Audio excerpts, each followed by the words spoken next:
नमस्कार दोस्तों।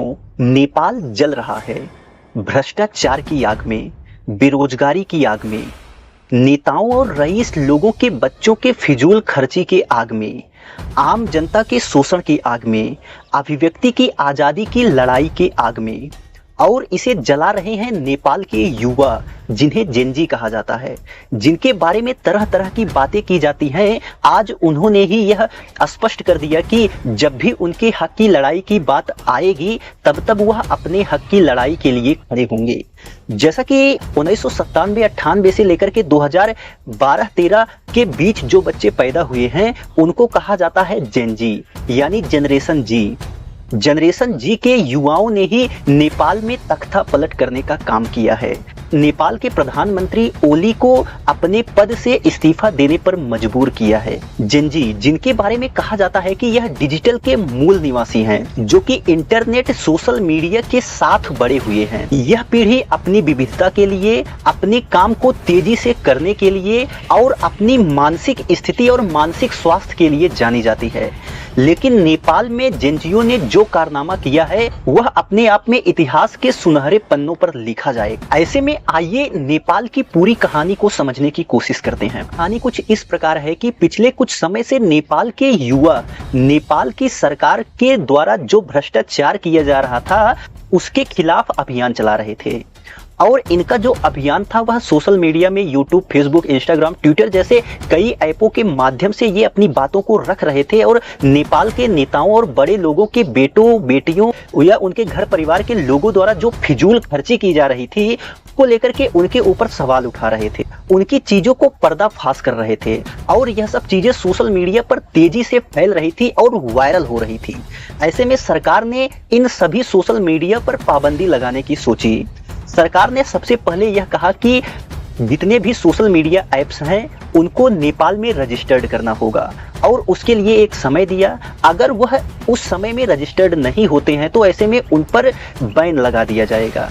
ऐसे में बहुत सारे ऐप रजिस्टर्ड नहीं हुए जिस वजह से उन पर बैन लगा दिया गया। ऐसे में जनरेशन जेनजी, जिनके बारे में कहा जाता है कि वह अपना अधिकतर समय सोशल मीडिया पर ही बिताते हैं, ऐसे में उनके लिए यह बंद होना एक प्रकार से धक्का था, उनकी अभिव्यक्ति की आज़ादी पर हमला था। यही वजह रहा कि एक बड़ी संख्या में नए युवा सड़कों पर उतर गए और सरकार के खिलाफ मोर्चा खोल दिया, क्योंकि उन्हें लग रहा था कि उनकी आवाज को दबाया जा रहा है और ये जो पूरा खेल चल रहा है यह बहुत बड़े स्तर पर चल रहा है।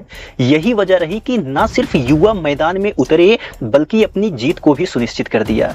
आज नेपाल की स्थिति यह है कि नेपाल जल रहा है और प्रधानमंत्री ने भी अपने पद से इस्तीफा दे दिया और कई बड़े बड़े मंत्रियों ने भी अपने पद से इस्तीफा दे दिया, क्योंकि जो युवा सड़कों पर उतरे थे वह उनके घर तक पहुंच गए और कई नेताओं को तो उन्होंने निकाल करके पीटा भी। इस बीच यह पूरा आंदोलन तब उग्र हो गया जब पुलिस के द्वारा आंदोलनकारी युवाओं पर फायरिंग की गई, जिसमें कि कई लोगों की मृत्यु हो गई। ऐसे में इसको देखते हुए जो जन आंदोलन थोड़ा छोटा था वह और भी व्यापक हो गया, जिस वजह से वहां की व्यवस्था उसे संभाल नहीं पाई। खैर, यह तो रही पूरी नेपाल की घटना, लेकिन इसके तार कहीं दूसरी तरफ से जुड़े हुए दिख रहे हैं। क्योंकि आपने भी यह देखा होगा कि भारत जो है, भारत के जितने भी पड़ोसी देश हैं उनके यहाँ कुछ ना कुछ ऐसी घटना हो रही है। तख्ता पलट वाली अगर बात की जाए तो अभी इसके पहले पाकिस्तान में थोड़ा बहुत देखने को मिला था, श्रीलंका में भी यही घटना देखने को मिली, फिर उसके बाद बांग्लादेश में भी यही घटना देखने को मिली और अब नेपाल में भी देखने को मिल गई है। हो सकता है कि आने वाले समय में भूटान में भी इस प्रकार की घटनाएं देखने को मिले, और अगर ऐसी घटनाएं देखने को मिलती हैं तो इसमें आश्चर्यचकित होने वाली बात नहीं है, क्योंकि यह सब कुछ चीजें मुझे लगता है कि प्लान के तहत हो रही हैं।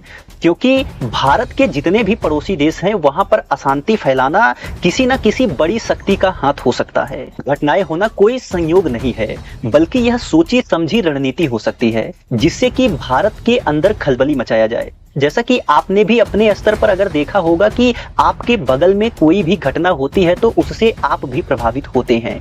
ऐसे में बांग्लादेश में जब तख्ता पलट का काम हुआ तब भी भारत के ऊपर प्रभाव पड़ा था, श्रीलंका में हुआ तब भी प्रभाव पड़ा था, म्यांमार में जो भी हो रहा है उसका भी कहीं ना कहीं थोड़ा बहुत प्रभाव हमें भारत के पूर्वी प्रदेशों में देखने को मिल रहा है। ऐसे में हो सकता है कि किसी बड़ी शक्तियों द्वारा पैसा देकर के, फंड देकर के इस प्रकार की चीजें भारत के खिलाफ करने की कोशिश की जा रही हो, भारत में अशांति फैलाने की कोशिश की जा रही हो। खैर, अगर आप एशिया महाद्वीप को भी देखेंगे तो एशिया महाद्वीप में ऐसी कई प्रकार की घटनाएं हो रही हैं।